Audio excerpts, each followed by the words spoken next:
The moment her knees buckled on the cold diner floor, the room seemed to hold its breath. Plates froze halfway to mouths, coffee cups trembled in aging hands, and the hum of the fluorescent lights grew louder than the beating of her heart. She had only asked for food for her children, not charity, not pity, just something warm to carry home. But instead of kindness, she felt a rough hand shove her forward, her dignity scattering like crumbs across the tiled floor. In that instant, pain wasn't the worst part. It was the shame. Before this story pulls you deeper, if you believe in kindness, second chances, and standing up for those who have nothing left to lose, please like this video, share it with someone who needs hope today, comment your thoughts, and subscribe to the channel Kindness Corner. And tell us in the comments where you are watching from, because compassion has no borders. Her name was Mara Collins, and life had been peeling pieces away from her long before she stepped into that diner. A year earlier, she had a small apartment that smelled of laundry soap and bedtime stories, a job cleaning offices at night, and 2 children who still believed their mother could fix anything. Then the layoffs came, followed by rent notices taped to her door, and finally the quiet terror of watching cupboards empty faster than her hope. Mara did everything she could. She walked miles looking for work, swallowed her pride at food pantries, and learned how to stretch a single loaf of bread across 3 days.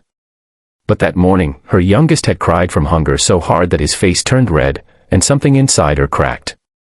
She gathered every ounce of courage she had left and walked into the diner, thinking that asking for leftovers would be easier than watching her children sleep hungry again. The diner was warm, smelling of grease and coffee, and for a brief second, it felt like safety. The booths were filled with regulars who had stories etched into their wrinkles, people who came every morning because routine was the only thing keeping them upright. Behind the counter stood Ronan Keller, the manager, a man hardened by years of control and bitterness. He saw Mara not as a mother or a human being, but as a disruption. When she asked quietly if there was any food that would be thrown away, his face tightened with irritation. He saw weakness and decided to crush it.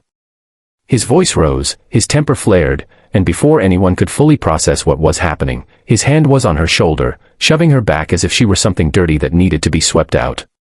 Mara stumbled, her palms scraping the floor, her chest burning with humiliation. She tried to explain herself, but fear strangled her words. The room stayed silent, not because people agreed, but because fear spreads faster than courage. Some looked away, others stared in disbelief, and a few clutched their cups tighter, wishing they were anywhere else. Ronan's anger fed on that silence. He felt powerful, justified, convinced that he was protecting his business from someone he deemed lesser. He did not notice the diner door opening behind him, or the way the air shifted when heavy boots stepped inside. Outside, a group of bikers had stopped for breakfast, their engines cooling in the parking lot. They were not the monsters people imagined when they saw leather vests and tattoos. They were men and women who had learned loyalty the hard way, who understood what it meant to fall and be pulled back up by someone who refused to let go. Their leader, Elias Monroe, had lived a life that taught him how thin the line was between survival and despair.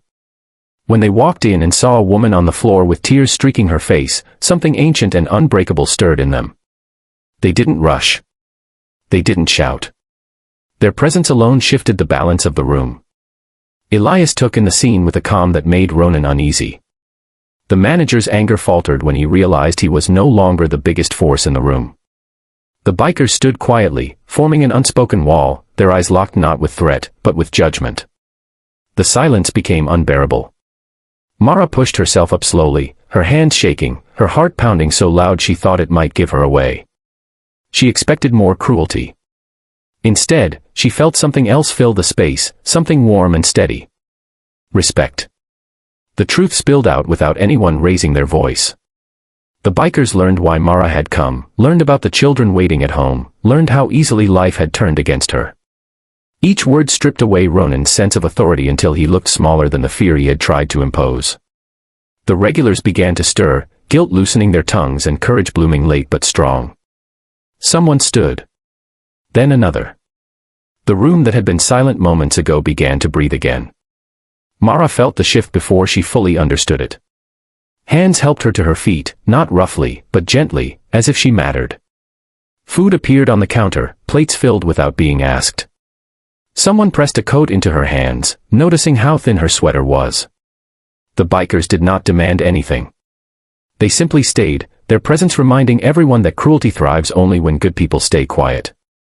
Ronan retreated behind the counter, his authority dissolved, his actions exposed under the unforgiving light of decency. As Mara sat, eating slowly, tears fell into her food, not from shame this time, but from relief. For the first time in months, she felt seen. She felt like a mother again, not a failure.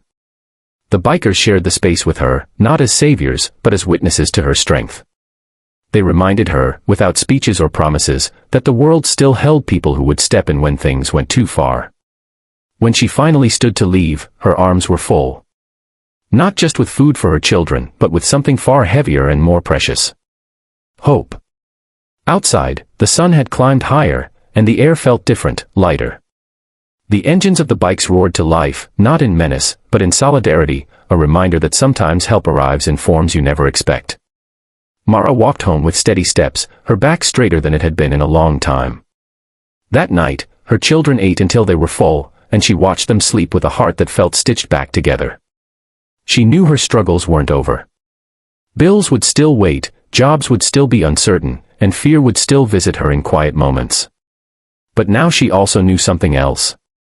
She was not alone. And neither was anyone else who dared to ask for help.